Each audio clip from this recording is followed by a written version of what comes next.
Well, faithful, there's no way to skate around it. That was embarrassing.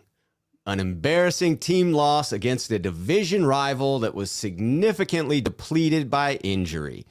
A painful day for Niner fans. Welcome to another episode of Monday Afternoon Quarterback. I'm your host, Rob Schuh.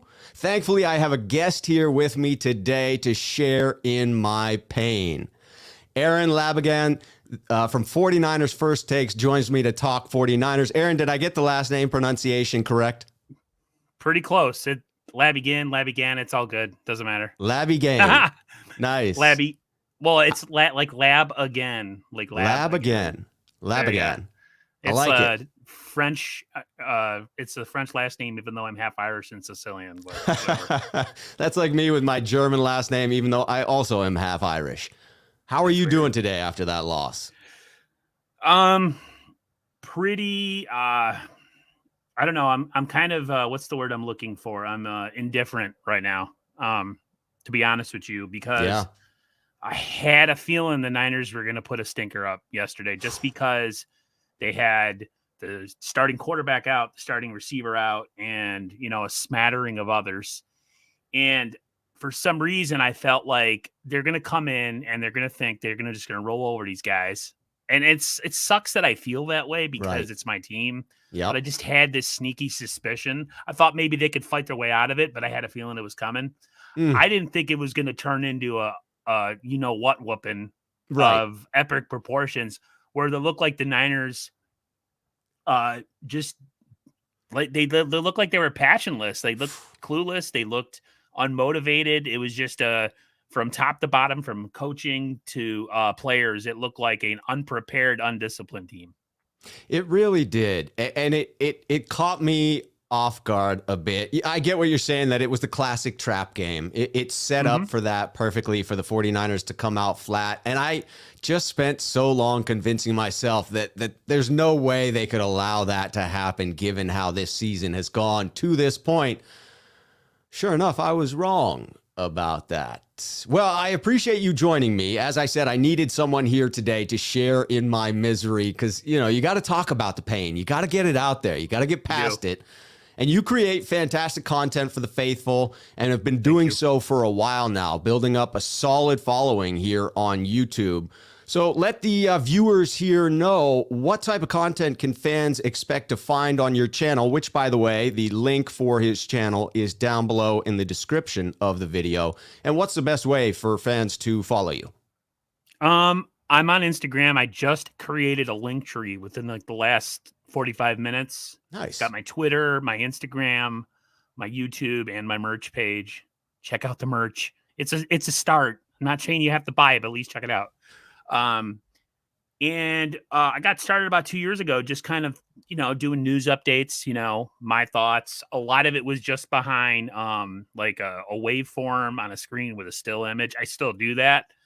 But I decided this past off season that I would finally do the live stream thing. And so I go from news updates to collaborative live streams to solo live streams. I actually like the collaborative thing better.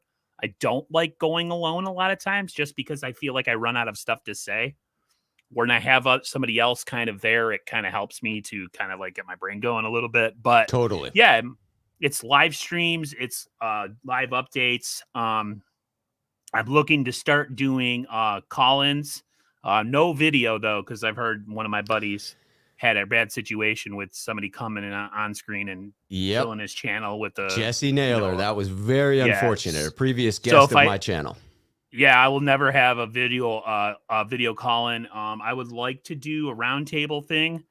Only thing with roundtables is I think they get a little bit long in the tooth. You got to cut them off at some point. But yeah, right now it's live streams, collaborative live streams, and news updates.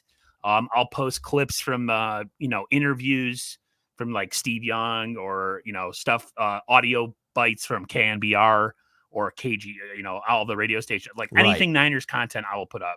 Love it. 49ers content. I was on there. We had a fantastic show. I thought it was great chemistry, and therefore obviously wanted to get you here onto my show. So let's go ahead and jump into the breakdown of yesterday's shellacking by the Arizona Cardinals. Get into that first topic.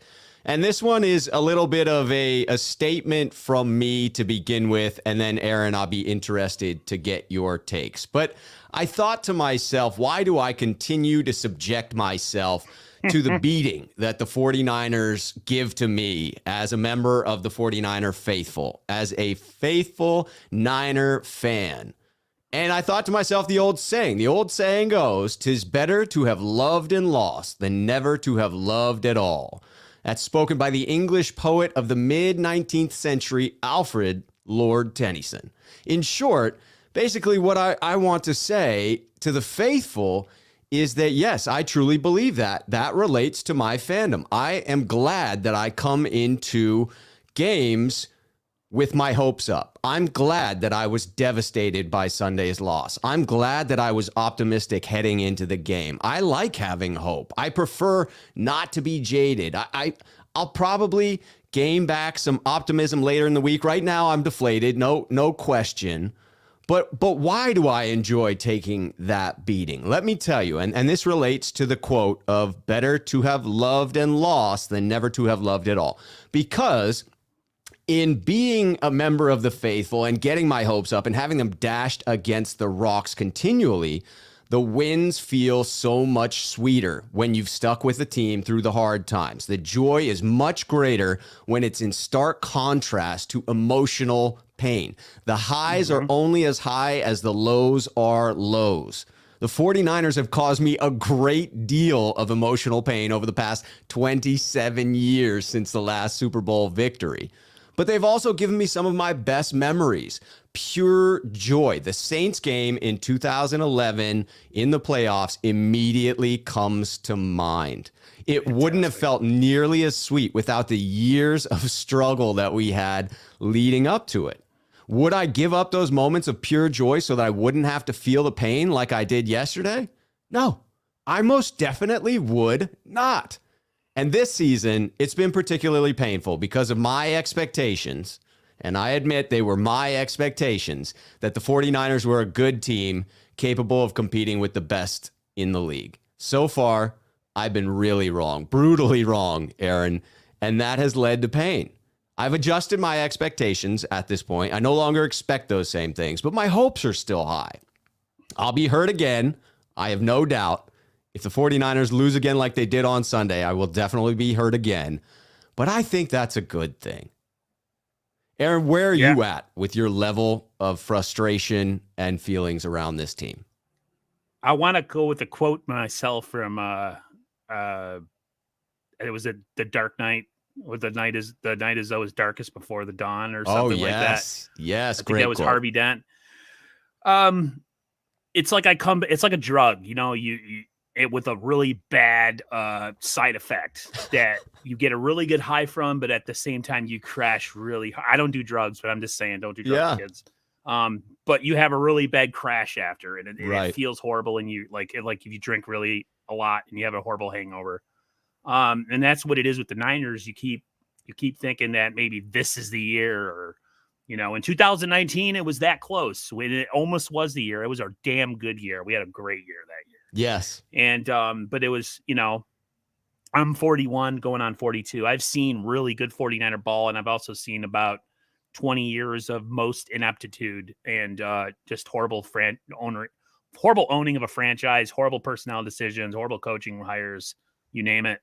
But, I went into this year not necessarily having the 2019 season in mind, like we were going to run it back, but I thought we had a pretty competitive roster. Yep, me too. And I thought we have talent across the board to compete. And I thought the quarterback situation was looking positive. You know what you're going to get with Jimmy, but he can be supported by the run game, and the defense will play well. And, it'll be somewhat like 2019, maybe not as many wins, maybe just a wild card team, but competitive.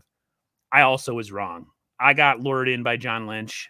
I drank the John Lynch Kool-Aid because he's the master politician. He's able to make you believe anything he has to say. But this Niners team is not a good team. They're not. They're just not a good team. They lack in many areas, and one area I think they lack more than anything is leadership. And And that comes from the coach. It comes from the front office. That comes from a lot of places. So, am I going to stop being a 49ers fan? No. Am I going to be excited next offseason and draft? Yes. But and I fall for it every year. It's like that really pretty girl that keeps breaking your heart, but you just think, if I have another chance, maybe she'll like me. And that's kind of where I'm at with that. But as far as this year goes, I'm pretty dour. I'm not really hoping.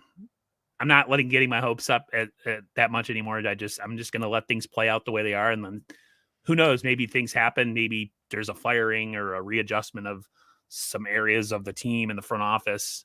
And who knows, maybe things will get better. But as of now, I'm just kind of sitting idly by and watching things happen. Yeah, so Sunday was almost the straw that broke the camel's back as far as you being willing to get those hopes up yet again and have them dashed against the sharp, jagged rocks that this 2021 season. Yeah, it was pretty much it for me. We are, what was the saying? And I think I've said this to you before from not Bill Belichick, but Bill Parcells. You are what your record is. That's right. You are. And that's what the Niners are. And anybody who thinks otherwise is delusional. Yeah, they are 3-5, and they are absolutely performing as a 3-5 team to this point. It appears from the comments that fans agree with this idea and take it much further. People understand the being faithful. Mr. H coming in. I think Faithful is sick and tired of losing. I totally agree. I totally believe that 49ers fans have, here we go. Jason coming in. Faithful is taking it to the limit this year. Yes, it is pushing the boundaries. Jesse, correct. Boy, were we so wrong at the beginning of the year. Notorious GAV. Gavin nailed it for me, which is that, yes, I'm a sucker for punishment, and I keep coming back. But fans are getting to this point. Chris O comes in. This team is awful, right? You're hearing fire Coach Shanahan. Chris coming in. We can't win at home. People talking about losing to Colt freaking McCoy, right? Mr. H, being tired of losing. It's over and over again. The fans are voicing their frustration, and rightfully so to this point. I was going to get into our next topic, but I got to point out that I got monetized over this weekend, and I just got the first super chat coming in from Eric. Eric, thanks, big time thank you to you. Big milestone. I know many other people that want our opinions on the 49ers may not care about this, but I got to take a moment to celebrate it. Appreciate that, Eric. Eric says, congrats on the monetization. Well deserved. At least one good thing happened in the past few days. Yes, definitely. That is true. AJB, we do have moral victories, and it's the super chat that just happened. That's our moral victory right there. That's great. Gavin coming in with the congrats. Thank you. But back to what we were talking about before. Again, Eric came in and saved the conversation with that super chat. Back to the problems that these 49ers face. What do you see as the biggest issue? To what you said, to what the fans are saying, the 49ers seem to have many issues. In the post-game presser, no one could really put their finger on what the issue was. Not Coach Shanahan, not any of the players that were up there. Multiple players from Bosa to Warner to Kittle all said, basically, I don't know when it comes to what are the core issues. Why can't this team turn it around? What's your insight into what you believe to be the biggest issue for this team? I think the biggest issue is leadership. And I think, everything kind of runs its course sometimes. I think that John Lynch, Kyle Shanahan, what do you call collaboration or, connection or whatever they are together. I don't know if it's working anymore or if Kyle Shanahan and having as much power and say over the roster is such a good thing anymore. I think, I don't know. I feel like anytime there's problems that are that deep rooted and it's on both sides of the ball and it's just, it's a philosophical issue. It's how they look at talent evaluating, how they you draft guys and then you don't play them. Like there's just, it's everywhere. It's deep rooted. It's like an infection, and somehow, some way, something needs to be done about it. I'm not saying fire Kyle Shanahan, but right. If there's no shakeup, if this keeps happening, I would be surprised. There has to be something to jar people out of apathy, and whether they keep tanking or they somehow, finish the year with a little bit of pride. I just think it's a leadership thing. And maybe, like I said, maybe the John Lynch, Kyle Shanahan relationship has ran its course. It's 5 years. This is year 5, and they're still struggling with quarterback issues. They're still struggling with defensive back issues. They have a lot of the same problems they had in 2017, and they haven't gotten fixed. So to me, and don't even talk about the injuries, because that's a whole other thing. But I mean, talk about the injuries, but I'm just saying, I don't want to bring it up. But it's a bunch of things. But I think the leadership of this team, the combination of Kyle and John, I just don't know if the dynamic is working anymore, to be honest with you. Yeah, and I think you and I are in lockstep on that. That's what I have here as well. It appears to be leadership. And Bonta Hill from KMBR tweeted out that he believes this team is missing leadership and swagger. I tend to agree. The lack of leadership starts at the top with our head coach for me. Kyle needs to take greater responsibility for this team's problems.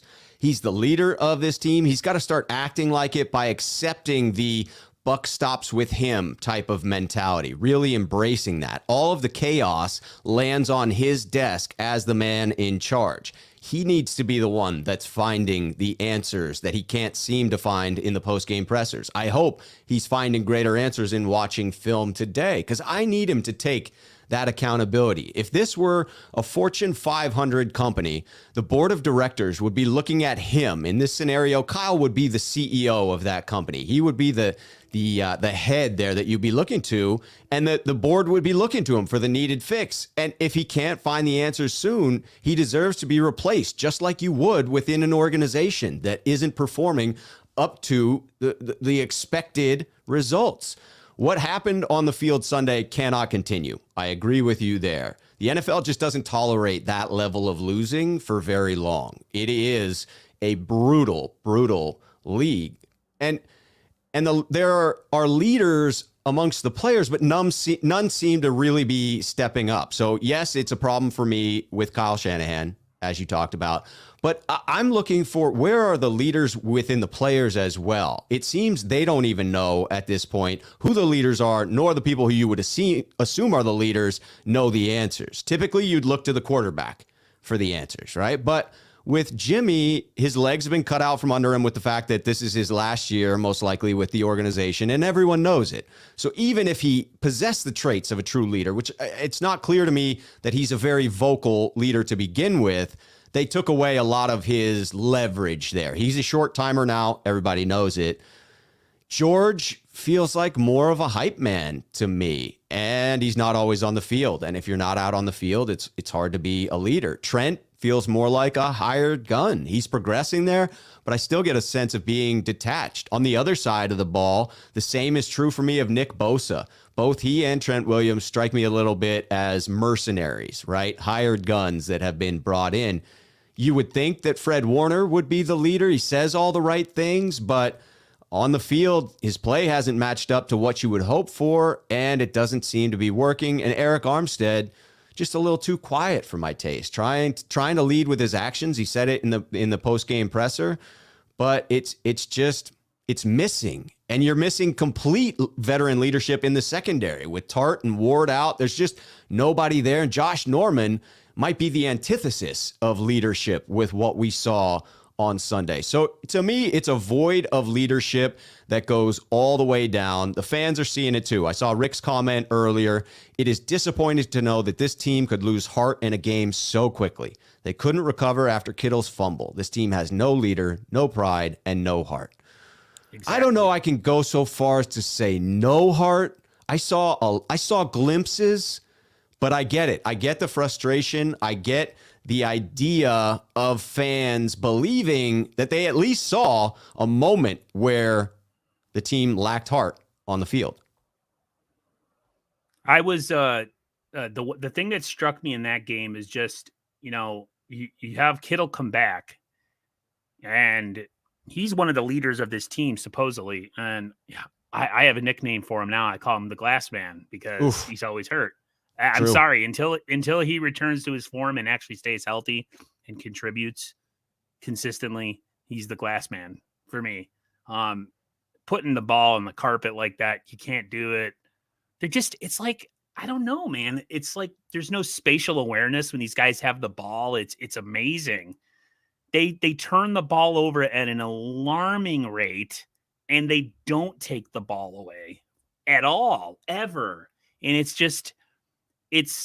I don't even, man, there's so much you could pick apart. One person said O-line and secondary. Those are my biggest concerns too. Yeah. O-line, secondary. And yeah, you're right. There is no leaders. I mean, you're right. Nick Bosa and Trent Williams, they do come across as hired guns.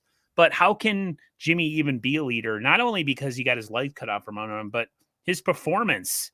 Right. I mean, how do you listen to someone like that? I wouldn't. If I was a wide receiver and he was coming to me and getting in my face, I'd be like, dude, who are you talking to, man? Like, you throw boneheaded interceptions and turn the ball over at an alarming rate. You hold the ball too long and take sacks instead of, throwing the ball to the open guy instead of trying to force it to somebody. I don't want to use the word cancerous, but it has seeped into this team, the lack of leadership in all aspects. It's everywhere. It's across the board. And those turnovers, to me, kicked whatever hope that they had out of them with those two turnovers. It was like, and then the penalty on Eric Armstead, that was kind of like the nail in the coffin. After those three things happened, they were pretty much penalty. They were toast. Yep. Yeah, that was reaching, that penalty. That was bad. But it was just, go ahead.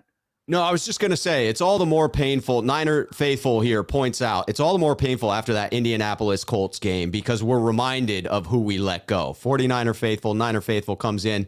We let go of our best leader at the time being Buckner, and then we pass on Brady. I'm sure Kyle had a hand in that, I'm guessing, because he thinks he's always the strongest mind in the room. The Buckner part is what I have to touch on, because that quote from Joe Staley where he called Buckner to tell him that he retired, to pass the torch from one leader to what he assumed was going to be the next leader of the organization, only to find out Buckner had been traded on that call. Very painful. That was horrible. I saw that interview too. I don't know. They say that they're together locker room and that they're, there's no divisions or whatever.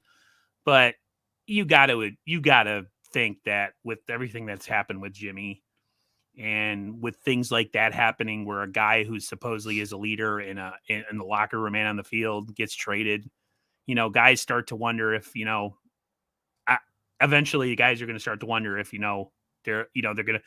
Niners are going to try to force the hometown discount on them instead of really, paying them and keeping them there. So right. Eventually stuff like that, when you start to lose and you have stuff like that with how you deal with your players who are, high priced, who have to, might be leaving, or you want to re-sign them, when all those things kind of start coming together and connecting, eventually, I don't care how good of a locker room you have, eventually there is going to be some sort of cracks in it. And I think there is cracks in this locker room.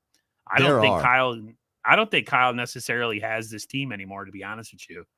That's just my personal observation. That's a bold statement and could prove true, right? I mean, you're seeing the cracks now, and that could lead to something bigger. I like what Lawrence says here, Lawrence Johnson, even though there's some hyperbole and a little bit of insulting language used, but I get it with the frustration fans are feeling. Lawrence, I get it. This team plays every game like they stayed out all night partying before the game. In 2019, we had an attitude. That's the part I love. It was about proving everyone wrong. Since then, they've felt like the entitled kids. Again, the language to close out there, I think Lawrence is expressing his frustration as he rightfully should. But what he's saying, there's something to it. There's merit to what he's saying in that the attitude that's put off at the pressers, the feeling like it's a revenge tour when really in 2020 they proved nothing. I get the point there, and I think there's validity to it. Yeah, that whole revenge tour thing. Grant Cohn made a good point about you lost with that team. So Yeah. this whole idea of we're going to run it back with the same team who wasn't good enough to do it the first time was a stupid idea. And the fact that John Lynch and Kyle Shanahan really, were trying to bring everybody back as much as possible, a team that lost to the Kansas City Chiefs, instead of thinking like maybe we got to retool in some areas, maybe we got to change our mind philosophically in maybe drafting and stuff, and start, looking to put corners at more of a priority instead of having them be so low on the priority list. Yeah, that's Only painful. go after defensive linemen. A lot of their decision making based off of that Super Bowl is coming back to bite them. Yes. They should have took that chasing that season. Yeah. They should have come off that loss with the renewed vigor of like retooling this roster, instead of thinking you're just going to paste and copy everybody that was there the year before minus Buckner, and we're just going to do it exactly the same. And we're going to get right back there. And that proved to be one of the worst decisions ever. And it's trickled into this year. And it's like they can't they won't let go of the Super Bowl. Like it's like, we're going to get back there and we're going to finish it. Like, how about play the season first, one game at a time, beat your opponent, then worry about the next opponent, and then get to the playoffs, and then win in the playoffs, then get like the fact that you're focused on the championship game or the Super Bowl in September instead of worrying about your first opponent. It was a recipe for disaster last year, and I feel like it's trickled into this year. It was definitely a mistake, and one of the issues that this team seems to have a ton of. Fans are calling out issues as well. Gerson in here saying, the biggest issue for me with this year's team has been how quickly Shanahan has abandoned the run. I just went through and rewatched the game just a few hours ago. I have to agree with this in particular, just like he did again on Sunday. Gerson, I agree in that he immediately allows the defense to dictate what the 49ers are going to do. Gizmo comes in with our second super chat. Again, have to say thank you. I'm thrilled that we've gotten to this point. I love it. Gizmo, thank you for sending that in. Honestly, a heartfelt thank you from me. He says, congrats, man.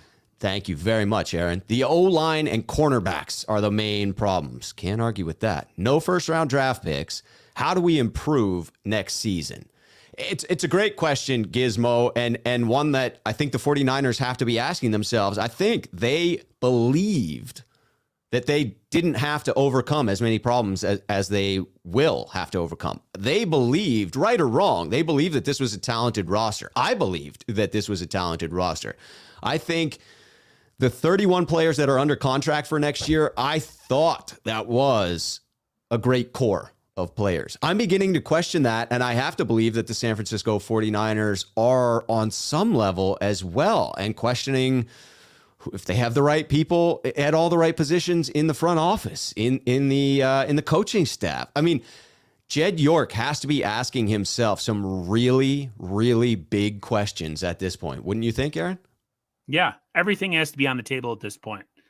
It's going to be another losing season, or by the looks of it. I'm not saying it's going to, but by the looks of it, it could be another losing season. This is the 5th year of a regime where they've only had one winning season so far. Everything should be on the table at this point. No stone should be left unturned. If you can turn a player over who you think has some value for draft picks, you have to do it.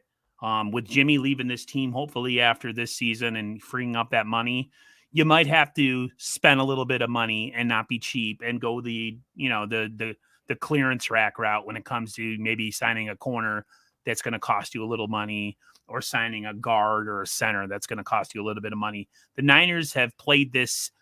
They've been walking this tightrope of like trying to be savvy with their salary cap and signing people to 1-year deals who have had injury history, thinking they're going to get a good year out of them, and basing their contract on incentives. And I feel like that Moneyball approach that they've been going with is just not working.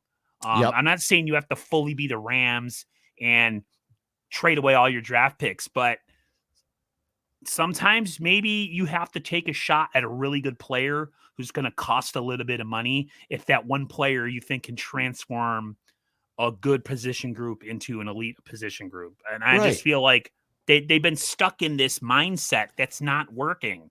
So what do they say? The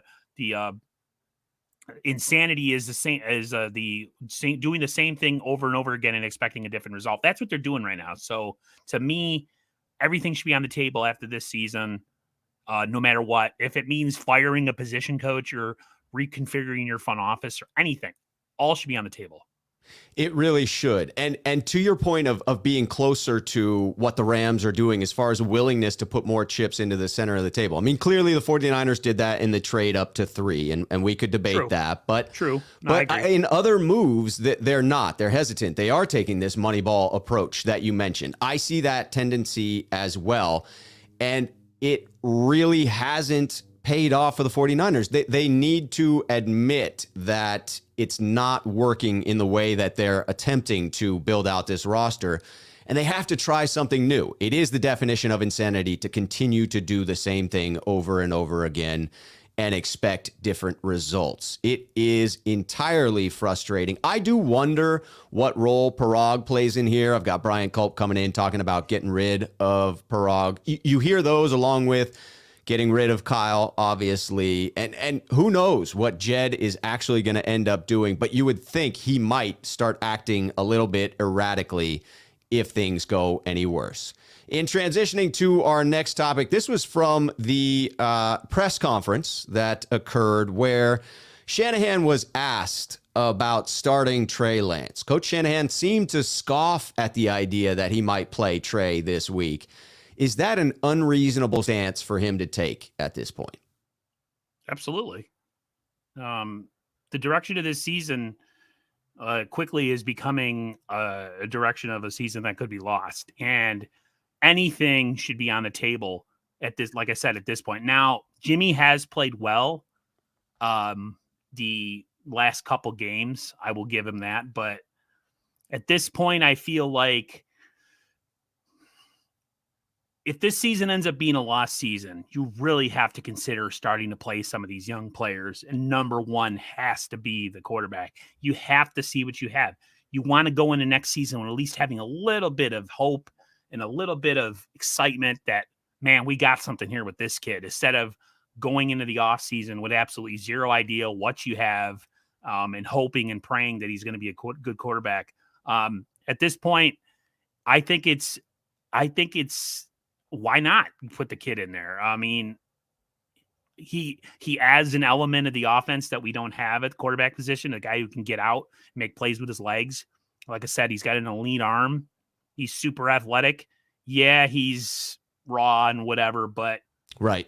I mean, the best of Jimmy is not good enough for this team to win at a consistent level. So why not give the kid a chance and see what you have for the future? But, you know, Kyle doesn't believe in that way. He's going to wait till the Niners are mathematically eliminated, which I think is just crap.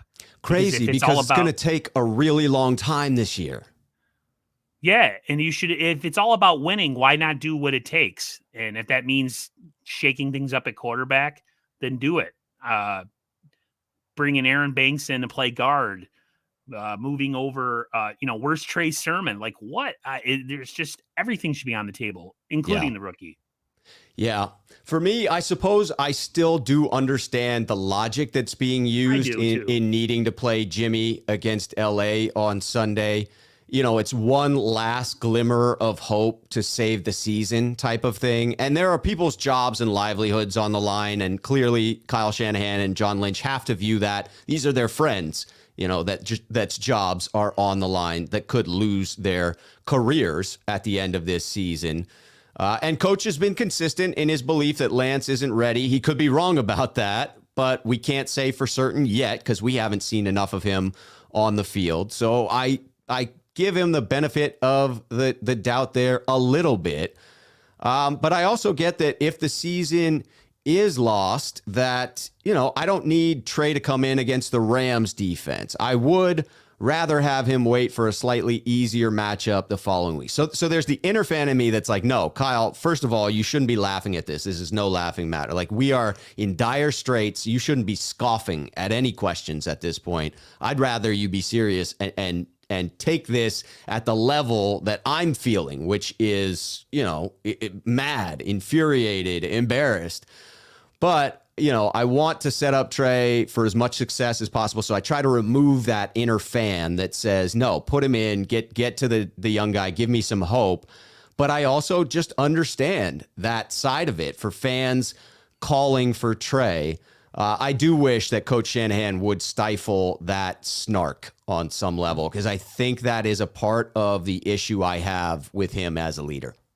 Yeah, like, he has way too much equity with Jed York that he will even scoff at a question like that. Like, you've had one winning season. How do you have this much leeway to even laugh at a question like that when this season is teetering again for the 4th out of 5th time, and you laugh at a question about Trey Lance possibly starting when what you've been doing so far ain't working? And, I question Kyle as a talent evaluator, to be honest with you. He's had some huge misses in the draft. So, he's champion for players that didn't even make this team, like Joe Williams, or I don't know if I would assume he was behind the Trey Sermon pick, the move up. So can you really trust him as a talent evaluator, especially with a kid like Trey Lance, when there's even reports out there that he didn't want him to begin with? So, I mean, at this point, he shouldn't have that much. He shouldn't be that cocky. He shouldn't be that arrogant when asked that question, but that's his personality. And the media, to some extent, lets him get away with it and doesn't really push back on him. So that's another whole problem. That's what I love about Grant. Yes. I wish there was more guys like that, like his father. The East Coast reporters don't allow coaches to get off as easily as West Coast do. There's a different communication style for people that grew up on the East Coast. I, having been born there and then raised in the Bay Area, understand the differences between the two because I've seen them both firsthand. And in this circumstance, better to address it directly and really get into it, because we deserve answers at this point. I just have to bring it in because you know me, I love positivity. But Harold coming in on a hopeful wish. It's better for Trey to start after the Rams game, and he can hopefully run the tables. So you're telling me there's a chance? I mean, so let me set the record straight for that snarky comment of my own that I don't believe the 49ers will run the table, but there is a possibility of it. And I want the hope. I want the idea that Trey can come in and be successful right away and not have to face a really elite defense and try to save this season. It would seem unfair to me to put the weight of everything that's happened so far on the shoulders of the young rookie and be like, okay, Trey, now you go and fix this. Yeah, I agree. They kind of did that with the Arizona game, to be honest with you. They put all their hopes and dreams on him in that game, and they got him hurt. Running quarterback power with your quarterback instead of your running back. When you're running back, I was Elijah Mitchell playing in that game, or was it? I forget who was playing in that Cardinals game, the first one. I believe that was Trey Sermon playing that game. I think that was the game that Elijah Mitchell. No, he had 9 carries. He was just coming back from the injury. So I don't want them to completely crush his confidence, because that can happen with young quarterbacks. But at the same, if it means playing after the Rams game and give him a shot, that would probably be the best course of action. But I don't really have a huge belief that the Niners are going to run the table. I think the Niners are going to they are what they are. They are what their record is. And I would like to, like I said, I would like to see Trey so that I have some hope going into the next season that we have something at quarterback instead of not knowing and having a horrible season on top of it. It would just be a really uncomfortable feeling, because then all the pressure would be on him next year to come out and be, the second coming of, Russell Wilson or Patrick Mahomes. And that's just, like I said, it's not fair. Yeah, I would like to see him at some point. If it's going to be after the Rams game, then I would be okay with that too. Yep. Well, 49ers fans could say that, the offense wasn't really the major issue on Sunday that it was, in fact, the defense that was atrocious. Yes, the offense coughed up the ball multiple times early on that led to the snowball effect, but that defense just could not stop what was effectively the backups for the Arizona Cardinals. Colt McCoy looked like the second coming of Peyton Manning back there, able to execute on all levels. Many 49ers fans are upset with defensive coordinator DeMeco Ryans at this point. I'm one of them. And who can blame him? Who can blame him with the way the defense played against Arizona? I certainly think you're entitled to that opinion, Aaron. But it is fair to say that most of his original starters were actually out on Sunday. So the question that I have in that regard, is that the difference or is it something more? I feel like the missing guys in the secondary definitely played a part in communication and, tackling and just, that secondary is, what do we got? We have Tavon Wilson, Talanoa Hufanga, Josh Drake Norman, and then Drake Kirkpatrick.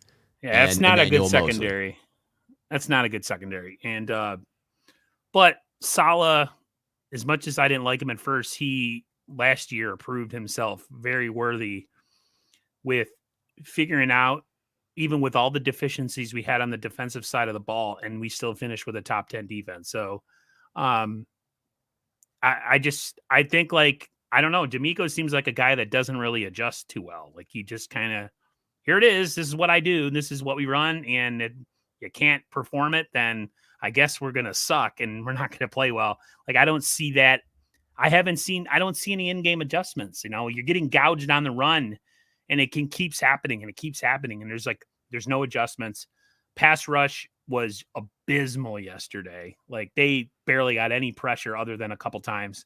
So yeah, I think DeMeco definitely has a say in it, but I also think, we're hurting again in the secondary, which brings me to a point in my own mind that I think going into this offseason, they need to really gut that whole secondary from top to bottom and try to rebuild it as much as they can with the capital and the money that they have. I don't know, because the whole like Ward and the whole Tart thing, they're always hurt.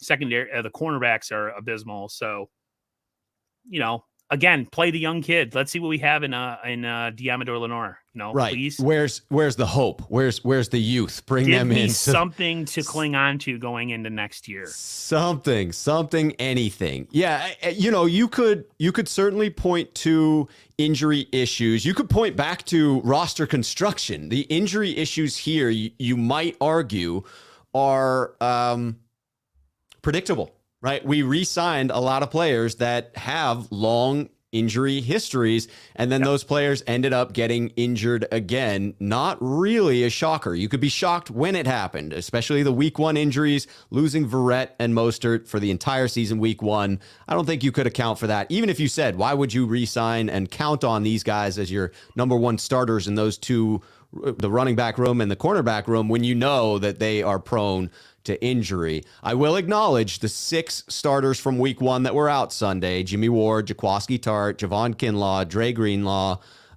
Jason Verrett, and D Ford. But, I think that even though we can say that other than Verrett, Kinlaw, and maybe Ford, it's fair to assume that the 49ers will get those other guys back at some point. Will that be enough to change the defensive inefficiencies?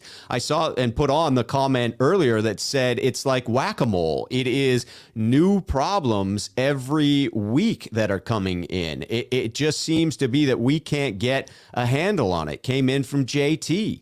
No consistency. So for me, the thing that I have to look at is the tackling was atrocious on Sunday, and that feels like an effort issue, which I have to look up to the coach on that. And then this was the first game that I had to question heart. I came to the conclusion at the end that the team did show some heart down the stretch, but it wasn't enough, and it seemed to really be missing for me in the third quarter. That was when I think I tweeted it out at that point that I really was questioning, does this team have heart? And that's, for a guy like me that's as optimistic as I am, that sees the glass half full most of the time, that's really saying something. And it does seem that the 49ers suffer a little bit from a victim mentality. What I mean by that is it's almost like the problems snowball on them. It really reminds me, and I tweeted this before the show, it reminds me of Keanu Reeves' speech from The Replacements, where he talks about quicksand, and he talks about how the problems just come one after another, and it feels like quicksand, and then you're starting to try to do too much. And it makes me wonder if we need to bring Keanu Reeves in for a little pep talk for this team to get things back on track. Yeah, there was, oh, go ahead. No, I was just going to say it's wild and it's hard to explain what's going on with this defense, but I think it is more. It's fair to say it is more than the injuries. Yeah, I was definitely I was thinking of Mickey from Rocky when he tells Rocky he's got a ticker problem, which means his heart. I definitely think that team at some points in that game, they had a ticker problem. They looked like they were sleepwalking through that game. Like some of those runs it's like the guys weren't even touched. Oh, like they weren't even touched. Like, I mean, really? The defensive tackles on the 49ers get absolutely zero push. Zero push. They get nothing. They get moved off the ball consistently, and it's so aggravating to watch. I mean, you always see Nick Bosa doing his best to be the one last guy to make the tackle, and I feel so bad for him. And you're right, there is a victim mentality with this team. And when Jimmy plays good, his injuries disappear. When Jimmy plays bad and somebody asks him about his injuries, all of a sudden, well, yeah, and he brings it up. It's just, to me, it's like there's always an excuse with this team, whether it's Kyle, whether it's Jimmy, Kittle, to me, I've kind of lost a little bit for Kittle. I don't know, man. Like, he's just never on the field and he's always hurt. And, he's all rah and talk and energy and stuff, but like, it doesn't translate into anything. So I'm not saying he's a bad player and I want him off the team, but right now, nobody's really moving the needle for me on this team at all. And they really, really looked like they were sleepwalking yesterday. And that was pathetic. It was just a pathetic effort from both sides of the ball. It was just bad. It was definitely embarrassing. And it led me to question what I thought was something I knew to be true. I thought that the 49ers had a very strong defensive line. The 49ers team building philosophy is to assemble a dominant defensive front that wreaks havoc on opposing quarterbacks. That is the way in which they have tried to construct this roster. They spent draft picks, cap dollars accordingly by that strategy. The line looked deep to me heading into 2021. That's what everyone was talking about, the depth of this defensive line. Now there are big questions, and one of them for me is this line still capable of dominance? I don't think so at the current construction of this line. Right. Bosa, he's good for me. I like Bosa, but literally, I'm not a huge Armstead fan. I watched one of the plays yesterday where he was running down somebody at the end and he was just jogging like leisurely. That really bothers me. I get really upset with people who don't hustle, especially when they're paid almost $20 million. I've never been a fan of his. I wasn't really a big fan of Buckner's either, but I know he was the better player. I'm not big on defensive tackles. I'm more of a DN pass rush linebacker guy. Sure. The excitement positions. Other than Bosa on that defensive line, I feel like nobody's safe, really, to be honest with you. I like DJ Jones, but again, he can't stay healthy either. He's always hurt. I'm a big DJ Jones supporter. Got the barbecue sauce from his dad, where portion of the proceeds go to charity. Not an official sponsor, but I like to bring him in because it's a charitable. No, I like DJ. But that was a special unit in 2019. They had Buckner, D Ford, Nick Bosa, and Armstead, and they were fantastic when they were on the field together. But at this point, I mean, what has Arden Key done? Nothing. What has I'm trying to think of the other guy that they brought in. There was Arden Key, Maurice Hurst. There was another Ebukam. Oh, Ebukam. Yeah. Excellent he's been an absolute disappointment this year too. So he has. Like, I was expecting big things out of him. I thought that the Rams misused him, and the Niners were going to find a way, and that Chris Kocurek was going to unlock him, and he was going to become this beast. Nope, didn't happen. So as far as I'm concerned, anybody else on that defensive line besides Bosa is not safe, and everybody should be like, everybody should be, what's the word I'm looking for? Nobody should be safe. That's all I got to say. They should be put on notice. They should know that they're not safe at this point. Well, Adam agrees in particular about not where it's at, not still a strength. We don't have a healthy D Ford, the only dominant D-line player being Bosa at this point. It is fair to call out that, yes, he continues to definitely be dominant at this point, and fans are still upset about the Buckner trade, as am I, right? You take someone who is the epitome of everything you say you look for as an organization, you find it in someone that continues to stay healthy while everyone around him is falling to injury.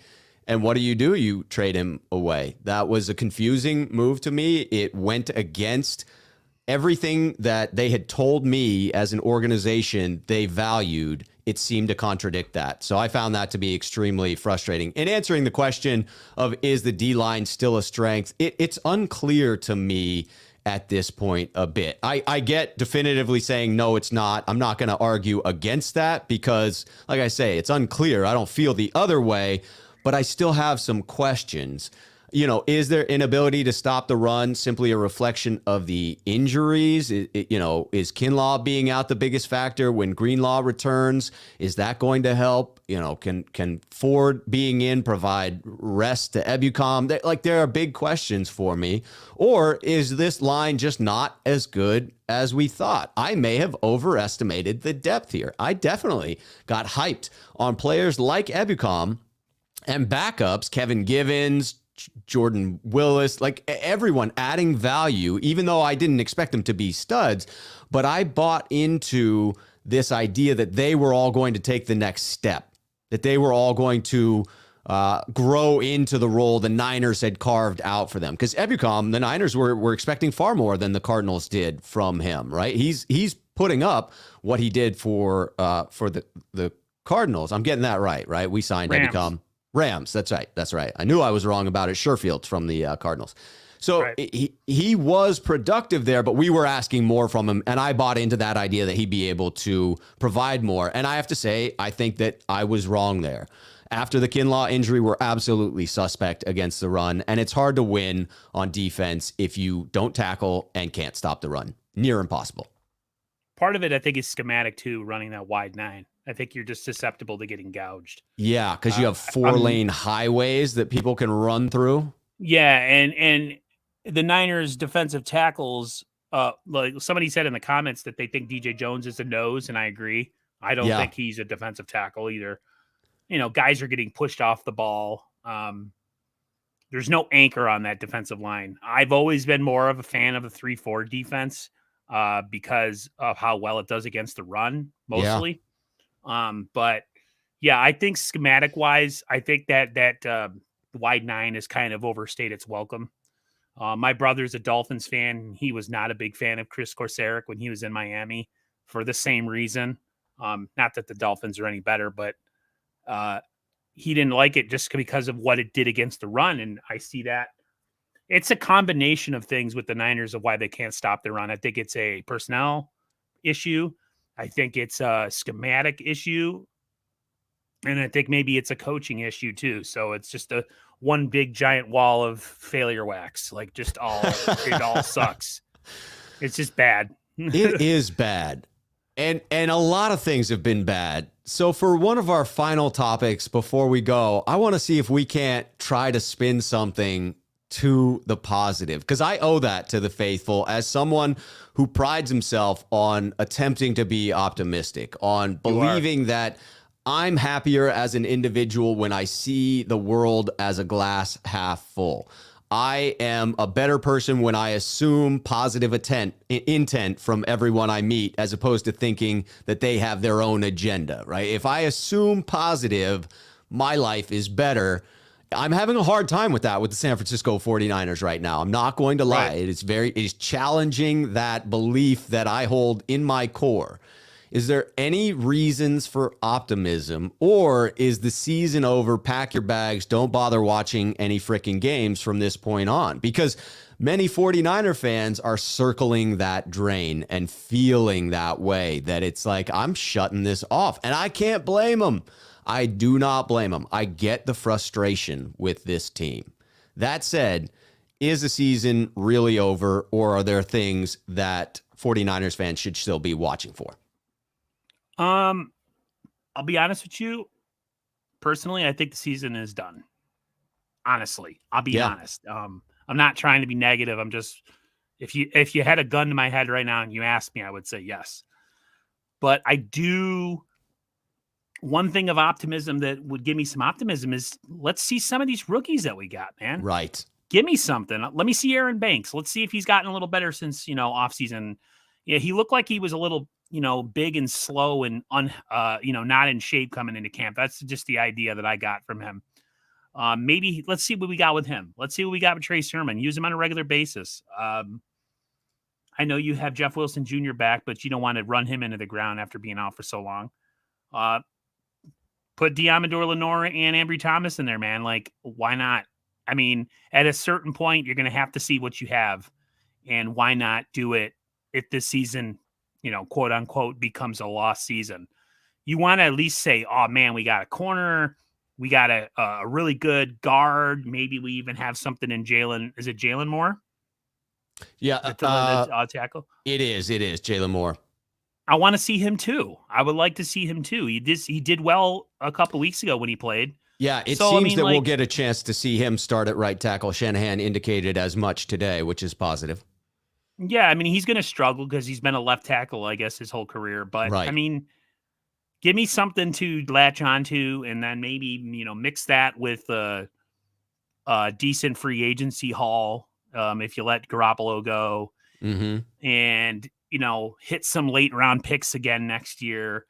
And then, maybe I'll buy in again and I'll drink the Kool-Aid like I always do. My nephew has gotten weight because he's a big diehard Niners fan like me, but he hasn't really talked to me much about the Niners this year. He is a kind of show me kind of person. He's a show me person.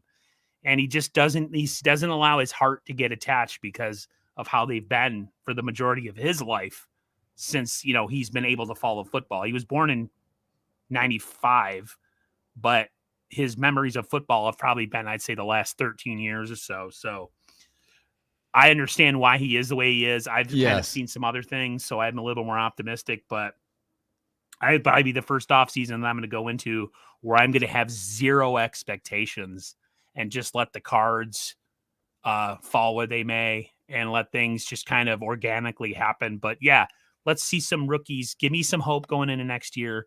That'll give me some optimism personally. And do something, shake something up in the front office if we have a bad season. Give me the idea that you recognize what's going on and you're doing whatever it takes to make it better. Staying the same is not going to do it. I'm sorry. You can't go into next year, doing everything exactly the way you've done it the last previous 4 years. You have to do something different if John and Kyle both end up staying here. Yeah. That's fair. And I think that a lot of 49ers fans are going to feel the same way that you just described there. For me, no, the season ain't over. For many different reasons, fans should still continue to tune in. I admit that it looks bleak and that the chances of it being a relevant season are still next to nil, right? Very few opportunities for the San Francisco 49ers to remain relevant this season. But could being embarrassed be a good thing? Is that the wake-up call that the Niners players needed, right? Previously, they could legitimately say that they could have won the other games. This was a shellacking. There was no question about being beat. This was an embarrassment. There's no way to hide from the loss. And my question becomes, is that a good thing? That the reasons for optimism remain, this could humble Kyle Shanahan. while he's still the 49ers coach. That's my fear, is that he gets fired as the 49ers coach this offseason, next offseason, and then figures out, I need to keep my ego in check a bit, and does that and becomes a great head coach. He has a long leash here because of his contract extension. So my hope is there's enough leash for him to come to that realization, because he clearly has terminal character defects as a head coach. The question becomes, can he look in the mirror, acknowledge them, and address them? I'm still liking the humility that I'm now seeing from Shanahan at the pressers compared to earlier this season. It's not perfect, but it's better. Just today, his quote was, "Failure of execution starts with me. So when players don't work, no matter how it happens, it starts with the coaches. There's tons of things that I can do better." That humble pie that clearly he has eaten a slice of, if only a sliver, could be exactly what's needed for the future success of this team. Get Shanny's ego out of the way. And for me, the last bit of reasons to watch is what you touched on. If for no other reason of tuning in, if you think that the path to the playoffs, while the 49ers remain only one game out of the 7th seed there, is just unquestionably difficult, and there's no way that they can become the best of the mediocre teams that are going to be vying for that, you have to watch for the future. You have to watch to see what those young players can put on tape, because this team is highly dependent upon some players we have very little idea about at this point. So to me, that continues the excitement, and I think you were spot on about nailing that. Well, let's get into our last topic here before I let you go. We're just hitting the 6 o'clock hour here, Pacific Standard Time. This phrase was used over and over again, 24 hours in the post-game presser. A key phrase that was used by players during that post-game presser, most specifically by George Kittle and Fred Warner, arguably the two most important leaders on each side of the ball. The phrase basically means give yourself 24 hours to process the loss, then it's on to LA. In your opinion, Aaron, will the 49ers have any type of bounce back game this week on Monday Night Football underneath the lights? I could say with all honesty that I believe Kittle and Warner and a guy like Bosa, when they say that if they think it's a 24-hour thing and then they get rid of it, I believe that. Mm-hmm. I can't say that about the whole roster, though, to be honest with you. Someone like Drake Kirkpatrick, who got absolutely shellacked and ran over yesterday. I don't know if 24 hours is going to do enough to, smooth over his broken soul from getting ran over like that. But it's hard to say. I don't want to completely say that they have no shot against the Rams, because the Rams did lose yesterday. So there's always a chance in the NFL for any team to beat any team at any given time. I just think the Niners need to play a perfect game to beat the Rams. The Rams have a fantastic offense. And now they have a defense with Von Miller and Aaron Donald. And not to mention they have the cornerback that his name is escaping me right now, Jalen Ramsey. Yes, a stud. So the Niners have their work. I think they're at home though, the Niners. So that's I can't say it's an advantage, but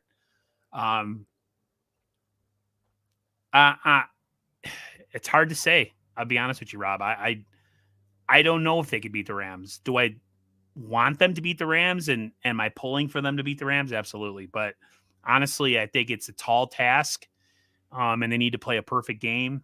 But nothing's ever out of the realm of possibilities. But I'm definitely not super confident in it, to be honest with you.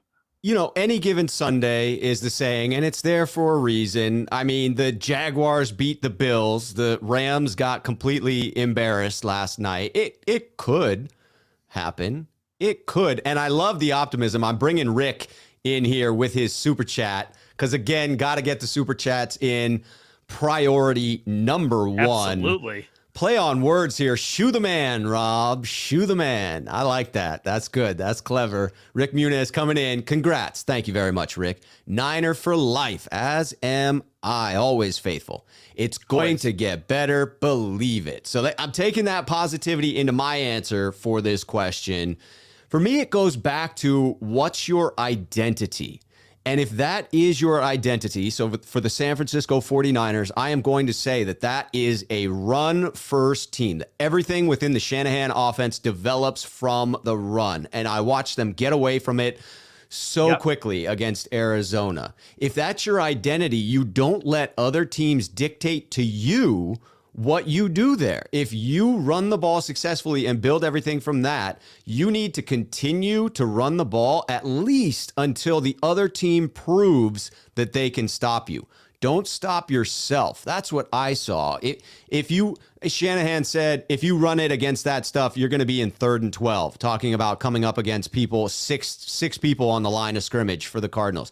They ran it the very first play of the game against those same 6 defenders, and Mitchell broke a tackle and went for 9 yards, right? So, no, it's not a guarantee that you're going to end up in 3rd and 12. We ended up in 3rd and long anyway after multiple incompletions on multiple passing plays. I said last week, all the 49ers had to do was win one of the next 2 games. That's still true. Now we just have to win the harder of the 2, and that's unfortunate. But look at what happened last night, or to Buffalo. As I said, anything is possible, and I still do believe, maybe foolishly, maybe ridiculously foolishly, that this team has talent. I remain convicted of that the roster is talented.